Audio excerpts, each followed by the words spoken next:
सरकारी अस्पताल में एक रोगी को, एक मरीज को उसके इलाज के लिए लाया जाता है।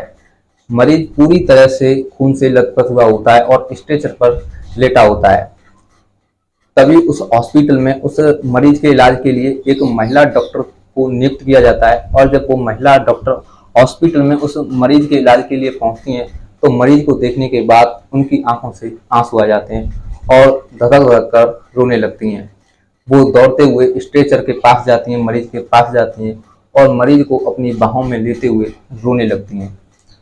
हॉस्पिटल का जो स्टाफ था वो उन्हें समझाता है कि खून बहुत बह चुका है, तुम इनका इलाज शुरू करो। दोस्तों, उन्हें समझाने के बाद फिर वो महिला डॉक्टर उनका इलाज शुरू करती हैं। जैसे ही वो इलाज शुरू करती हैं तो हॉस्पिटल में अफरा तफरी मच जाती है। सभी डॉक्टर्स और जो नर्सेस थी वो सोचने पर विवश हो जाती हैं कि डॉक्टर साहिबा ने न तो उनका डीएनए टेस्ट किया है और ना ही कोई किसी तरह की जांच पड़ताल की है। बिना किसी जांच पड़ताल के इन पर खून की बोतल चढ़ा दी है। ये भी नहीं सोचा कि इन पर किस कैटेगरी का खून चढ़ेगा। दोस्तों, इसी सवाल से पूरे हॉस्पिटल में बवाल मच जाता है। दोस्तों, ये जो डॉक्टर होती हैं इनका नाम रूबी सक्सेना होता है और जो मरीज होता है वो कोई और नहीं बल्कि इनका पति होता है, इनका हस्बैंड होता है, और जो कि इनसे 3 साल पहले तलाक ले चुका था। नमस्कार, प्रणाम। क्राइम वार्ता के इस नए अध्याय में आपका स्वागत है। आज फिर एक ऐसी पारिवारिक कहानी जिसमें एक पति पत्नी का तलाक होता है और तलाक के बाद दोनों की जिंदगी पूरी तरह से बदल जाती है। वीडियो को थोड़ा सा लाइक कर दीजिए जिससे कि वीडियो और लोगों तक पहुंच सके। चलिए दोस्तों, कहानी शुरू करते हैं। दोस्तों, एक रोगी को एक सरकारी अस्पताल में लाया जाता है और वो स्ट्रेचर पर ही लेटा हुआ होता है, लेकिन हॉस्पिटल का कोई भी सदस्य उस मरीज के पास नहीं जाता है उसके अंदर ले जाने के लिए कि कोई इसका इलाज करे, क्योंकि दोस्तों सभी लोग सोच में पड़े हुए थे कि ये आधे पौने घंटे से इसी स्ट्रेचर पर पड़ा हुआ है। क्योंकि दोस्तों उस मरीज को कोई गाड़ी वाला वहीं स्ट्रेचर पर छोड़कर चला गया था और वो पौने घंटे से वहीं पड़ा हुआ था, खून से लथपथ था। फिर कुछ डॉक्टर हॉस्पिटल से बाहर आते हैं उस मरीज के पास और आपस में तालमेल बिठाने के बाद उसे उसके इलाज के लिए अंदर ले जाया जाता है। सभी लोग फैसला करते हैं कि जो भी खर्चा आएगा हम अपना अपना हिस्सा दे करके इसका इलाज कराते हैं। दोस्तों, तभी में तालमेल बैठ जाता है और उसके इलाज के लिए उसे अंदर हॉस्पिटल में ले जाया जाता है।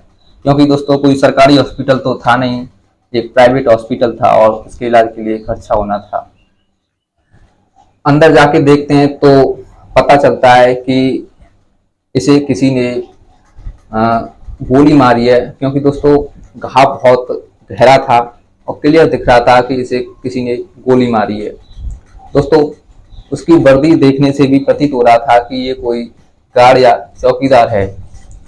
उसके इलाज के लिए एक स्पेशलिस्ट सर्जन डॉक्टर को बुलाया जाता है जो कि एक महिला होती हैं। जब वो वहाँ उस हॉस्पिटल में उस मरीज के इलाज के लिए पहुँचती हैं तो उस शख्स को देखने के बाद रोने लगती हैं। ये देखने के बाद हॉस्पिटल का पूरा स्टाफ सदमे पड़ जाता है कि आखिर ये महिला डॉक्टर इस मरीज को देखने के बाद रो क्यों रही हैं। वो महिला डॉक्टर बिना किसी देरी के फिर उनका इलाज शुरू करती है और ना ही उनका डीएनए टेस्ट लेती है। जब कोई उन्हें बताता है कि इन पर खून की बोतल लगेंगी, वो किसी से पूछती ही नहीं है कि इन्हें का जो ब्लड ग्रुप है वो क्या है, और वो तुरंत ही उन पर एक खून की बोतल चढ़ाना शुरू करती हैं, दूसरे हाथ में पानी की बोतल चढ़ाना शुरू करती हैं। ये देखने के बाद पूरा स्टाफ जो था वो हैरत में पड़ जाता है। फिर एक स्टाफ का डॉक्टर उनसे पूछता है कि डॉक्टर साहिबा, हमें ये बताइए, आपने इनका ना तो ब्लड ग्रुप टेस्ट किया है ना ही किसी प्रकार की जांच पड़ताल की है, और आपने इन पर बिना किसी जांच पड़ताल के खून की बोतल लगाना शुरू कर दिया है, कहीं ये इनके लिए खतरा पैदा न कर दे। तब जाकर के मैडम साहिबा उन्हें बताती हैं कि घबराने की कोई बात नहीं है, मैं इन्हें पूरी तरह से जानती हूँ, ये मेरे हस्बैंड हैं, इन्होंने मुझसे 3 साल पहले तलाक ले लिया था। दोस्तों अब पूरे जो हॉस्पिटल के स्टाफ था उन्हें अब समझ में आ जाता है कि जो शख्स है वो उस डॉक्टर का पति है। दोस्तों ये जो रूबी सक्सेना होती हैं और जो मरीज था जिसका नाम सूरज होता है, दोनों पति पत्नी थे। 3 साल पहले उन्होंने तलाक ले लिया था एक दूसरे से।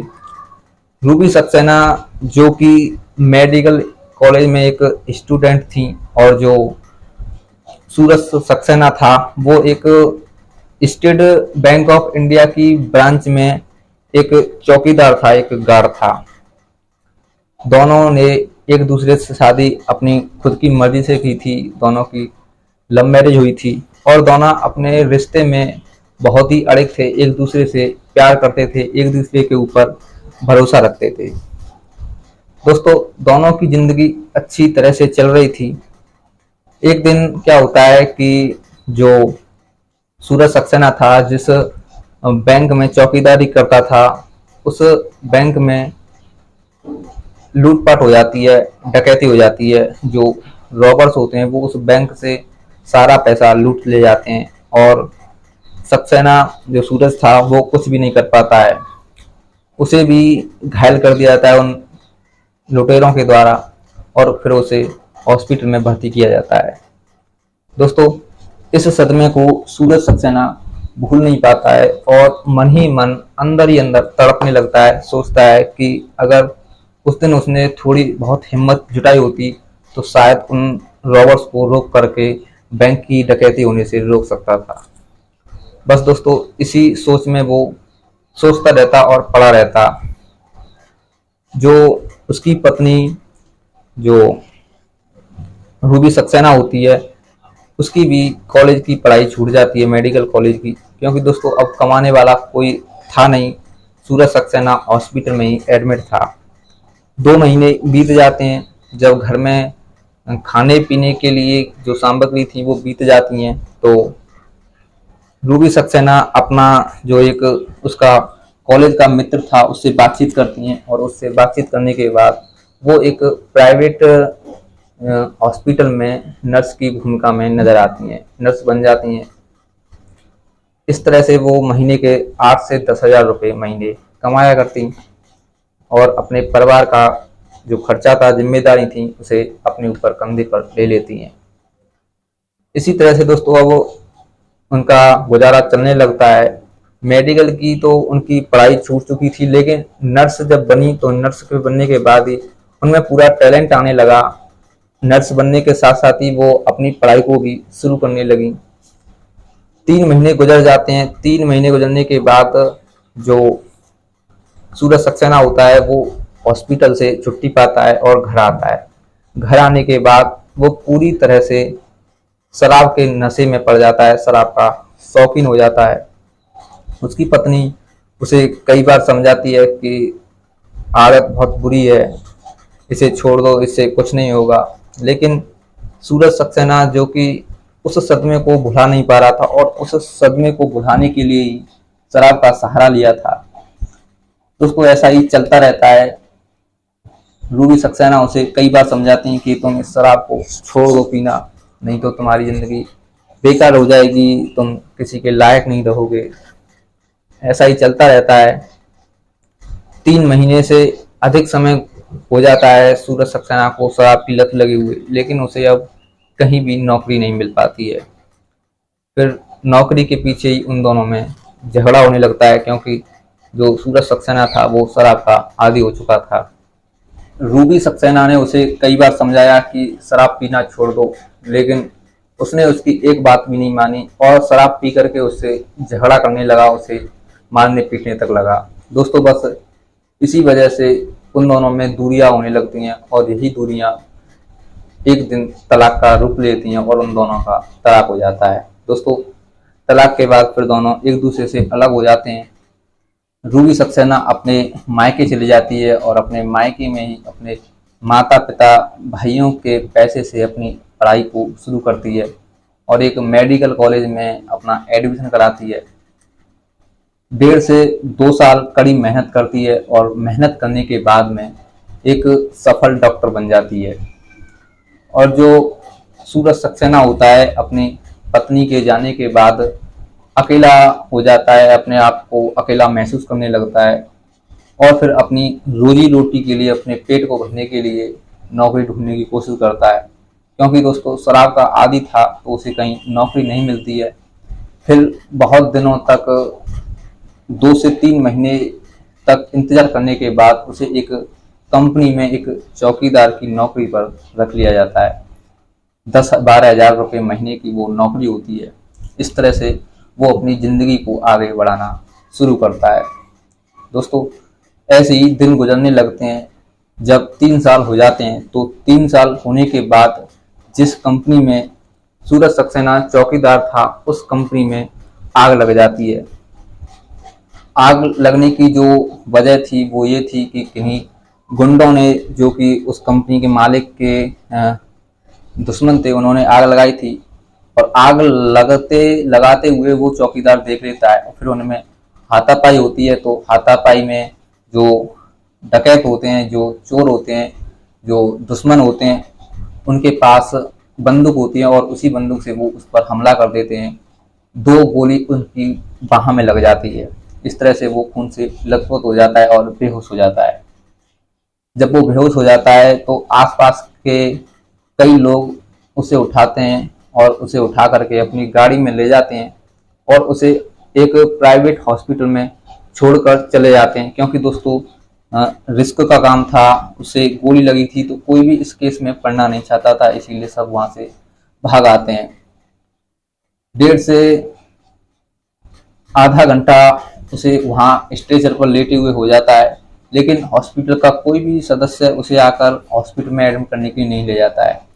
फिर हॉस्पिटल के स्टाफ के जो डॉक्टर्स बाहर आते हैं और आने के बाद उसे आपस में तालमेल बिठाने के बाद उसे उसके इलाज के लिए हॉस्पिटल में लेकर के जाते हैं। उसके इलाज के लिए एक महिला डॉक्टर को बुलाया जाता है और वो महिला डॉक्टर कोई और नहीं बल्कि उसकी तलाकशुदा पत्नी रूबी सक्सेना होती है।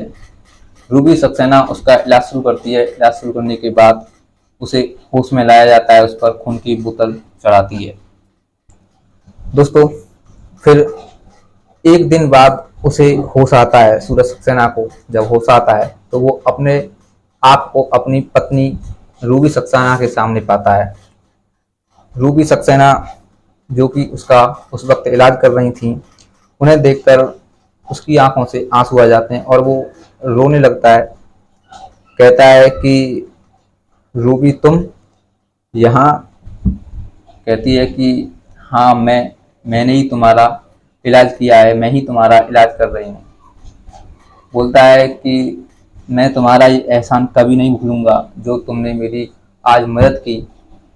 रूबी कहती है कि इसमें मदद की क्या बात है, ये मेरा फर्ज है, मेरा कर्तव्य है। तुम एक मरीज हो और मरीज की इलाज करना, मरीज की सेवा करना एक डॉक्टर का पहला कर्तव्य बनता है।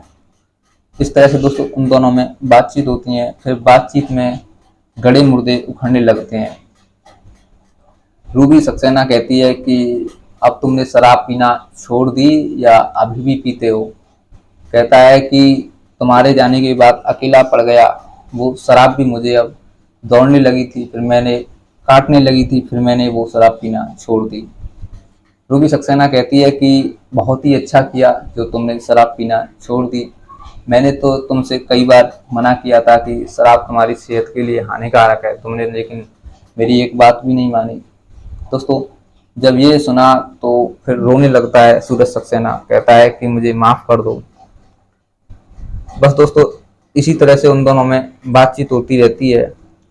आखिरकार एंड में आकर के सूरज सक्सेना रूबी सक्सेना के पैरों में गिर पड़ता है और उससे माफ़ी मांगने लगता है। कहता है कि रूबी मुझे माफ़ कर दो, मुझे तुम पर हाथ नहीं उठाना चाहिए था। क्या तुम अब मेरी लाइफ में दोबारा से आना चाहोगी? रूबी सक्सेना इस बात को सुनने के बाद खामोश हो जाती है। कहती है कि लाइफ में से हम तुम्हारे गही कब थे, बस हम तो आपसे कुछ दूरियों में रहना चाहते थे जिससे कि आप सुधर जाएं, और देखो आज भगवान की कृपा से आप सुधर भी गए। दोस्तों इस तरह से उन दोनों में दोबारा से मुलाकात होती है और फिर दोबारा से एक बातचीत करने के बाद एक मंदिर में जाकर के शादी कर लेते हैं। तो दोस्तों कैसी लगी कहानी? अगर कहानी अच्छी लगी हो तो वीडियो को थोड़ा सा लाइक कर दीजिए, अगर चैनल पर पहली बार आए तो चैनल को भी सब्सक्राइब कर लीजिए। दोस्तों जैसे मेरा हर कहानी के बाद एक उद्देश्य होता है कि आप इस कहानी के द्वारा कुछ सीखें, तो इस कहानी के बाद भी मेरा एक छोटा सा टारगेट है कि इस कहानी के द्वारा मैं आप सभी से केवल यही कहना चाहूँगा कि जीवन में कितनी भी कठिन परिस्थितियां भले ही क्यों ना आ जाएं, चाहे कुछ भी हो जाए, लेकिन आपको अपने ऊपर से धैर्य नहीं खोना चाहिए। आपको अपने ऊपर धैर्य बनाकर रखना चाहिए कि आप उस काम को कर सकते हैं। अगर सूरज सक्सेना ने अपने ऊपर धैर्य बनाकर रखा होता कि वो उन डकैतों से, उन चोरों से लड़ सकता है, तो शायद उसे आज ये दिन न देखना पड़ता। तो आपसे यही रिक्वेस्ट है कि अपने ऊपर भरोसा रखें। चलिए दोस्तों, मिलता हूँ अगली ऐसी सच्ची कहानी के साथ, सच्ची घटना के साथ। तब तक के लिए जय हिंद, जय भारत।